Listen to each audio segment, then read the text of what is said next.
Babar kabaddi club चौड़ चींबे राणा राजमकूर खान जी थोड़े पिंड का बाबर बड़े रुपये लाउंदा चौंडी दे मुंडा बाबर चौड़ चींबे वाला ओदी क्लब है दूसरे पासे मुल्लापुर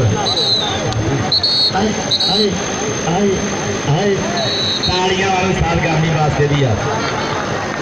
चलो फिलहाल रंधावा साहब उस्ताद गामी लिए भी इनाम होना चाहिए उस्ताद गामी जी इधर आओ ये साडे उस्ताद 40 साल तो इन्हों के भरजाई ने नहीं टाइम दिता जिन्हें कबड्डी दे दिता ये उस्ताद होना ने देख लो उस्ताद होना लिए सारे तालियां मारो और नाम भी होना चाहिए उस्तादा वास्ते देखो उधर की बनया ना उस्ताद जी love you thank you Ustad Ghulam Mohammad गामी साडी जान भी कुछ मैं लाडला कहता रहना भी आखिरी साल चल रहे हैं इन्हों वो वैसे शुक्रना कहीदा चल भी विकास मंडी बहुत ही चल शेरिया देख चढ़ाइया जट दिया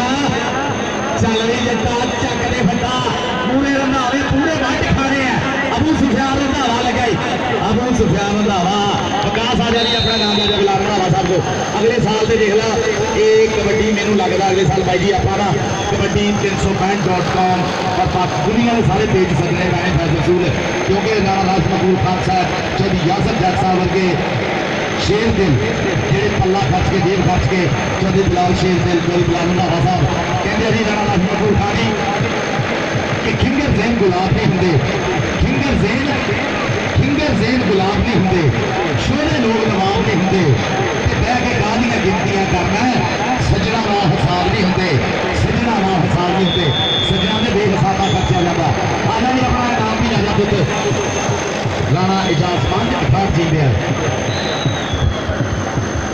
राणा